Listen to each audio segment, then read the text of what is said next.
Here's a first look at Misha Mansoor's new signature mini amp. It's called the Invective Mini. It's a 20 watt 2-channel amp that also attenuates to 5 or even down to 1 watt. The preamp section features 3 12AX7 tubes, and the power amp section has 2 EL84 tubes. It has a 3-band EQ on the lead channel and a 2-band EQ on the clean channel. It also has a headphone jack, effects loop, USB connection, a foot switch that works all of the features on it. The foot switch doesn't just change channels, it also controls the tight switch, the gate, the boost, and even the effects loop. It has a direct out for quiet recording purposes, and it has an impulse response connected to it as well. Now you just heard how it sounds in a mix. I used the lead channel and the clean channel, and I thought that they performed really well in the mix. But before we get to all the isolated track examples, I just want to share what my thoughts were when I initially plugged this in and turned it on in my living room. This is my first time actually using a mini amp. I always thought that they would sound really wimpy. Well, little did I know that they don't, especially this one. This one sounded absolutely monstrous in my living room. I plugged it into one of my Mesa 2x12 cabs loaded with vintage 30s, and I was really surprised at how good it sounded. It sounded absolutely huge, and it was very responsive to my playing, and I really enjoyed the boost that came with the unit, although I will say that I prefer using it with the Horizon Devices Precision Drive. But that doesn't mean that, you know, it's not a bad feature. It actually is a very good feature, especially a feature that comes with it. So for a while, you can save money on an extra pedal and see if that feature actually works for you. You just turn it on and off. You don't have to do any adjustments, and it's very easy to use. And the noise gate that it comes with also works really well. If you really like how the noise gate is set up on the amp, that saves you a lot of money on buying an external one that you need to hook to your pedal board. Now I know it's only 20 watts, but it honestly can get super loud. It can get beyond what I'm comfortable listening to, which is a good thing because now that means you've got a lot of headroom with it.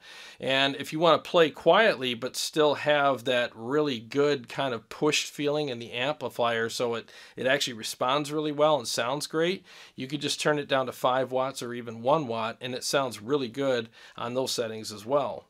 I really like how intuitive a lot of the features are in this so that you can actually use it for home recording, quiet practicing, and if you want to play on stage or at band practice, this will definitely keep up with a band, no problem.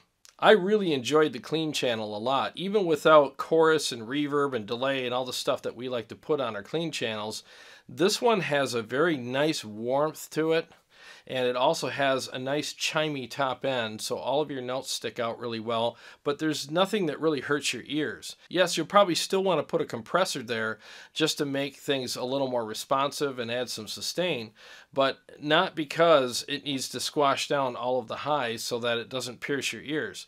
This clean channel is legit. It really does sound good. And not only does it sound good, it's actually fun to listen to while you're playing, and it's very inspiring. It makes you kind of want to play more clean stuff.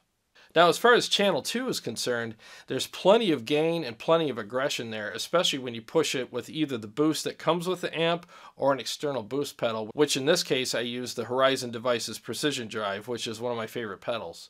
It really has a nice smooth but cutting top end, and there's lots of good rich bottom end and good mids in it as well, so it cuts through a mix very easily without piercing your ears or having any really overly aggressive frequencies in it. And in all these tracks, there's absolutely zero manipulation that I did with the tone. There's no EQ, there's no compression, nothing. These are raw tracks that you're hearing, even the ones that you heard in the previous mix. I did that because I want you to hear the real version of the amplifier without all the doctored up type stuff like EQs and compression and stuff like that. I want you to hear the amp in its raw form so you can make an educated decision on whether or not you want to get one. So what you're about to hear in all these isolated tracks are 2 different guitars. So this one's tuned to drop G, and then the other guitar that I'm using is a Music Man Majesty Monarchy series that is a 7-string tuned to standard. The reason why I'm using these 2 different tunings is because I think a lot of guys that would want this amplifier do a lot of drop tuning. So I want to show you what it sounds like in standard and in drop tuning. This one's tuned to drop G, so that's pretty low, and I want you to hear how everything sounds on both guitars. I'll be playing the same riffs so that you can compare them. And on the cleans, what you're going to hear is the bridge pickup, the middle section, which is a split between the two pickups, and then I'm going to do a coil tap so that you can hear that, and then the neck pickup. And I'm going to do that on both guitars.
Well, before we go, I want to make sure I give a shout out to Marty and all the guys at Motor City Guitar right here in Waterford, Michigan. They are definitely my favorite store to shop at here, and we're lucky to have them because they have everything, and they're a really good store, and they ship all over the country. So if you can't find what you want or need at your local store, I could pretty much guarantee you that Motor City Guitar has it, and they will ship it right to your home. I know there's Andertons across the pond there, but we have our Andertons here, and that's Motor City Guitar. And I really appreciate that store very much. They have an excellent staff, great prices, and tons of things to choose from. And may I suggest that you pre-ordered this at his store so that you can get it shipped to your house. And these are available very soon, and you might want to get your pre-order in now so that you can be first in line to get one. I really think that this is a great amplifier. Again, I was very surprised at how much I like this amp. I did not know what to expect. Again, I thought this was going to sound kind of small and wimpy and thin, and it wasn't going to be very aggressive, but I was very pleasantly surprised. For the price and for the size, you really can't beat it. It has a very good, tight, aggressive lead channel on channel 2, and lots of features and lots of control with the foot switch. And the clean channel was so inspiring to play, very warm and chimey. The two favorite things that I look for in a clean channel. I want that warmth and that really nice chime, and it has the best versions of both of those. It's very well balanced in that area. And I bet if you threw a little bit of chorus and some reverb or delay on it, it would be glorious. Well, I hope you enjoyed this review. If you did, please give me a thumbs up. I really appreciate that. I'm always working hard to give you guys the best content that I can. And to all of my subscribers, thank you very much. I really appreciate you. And if you haven't subscribed, please do, because I got a lot of great stuff coming up, and I'll see you on the next one.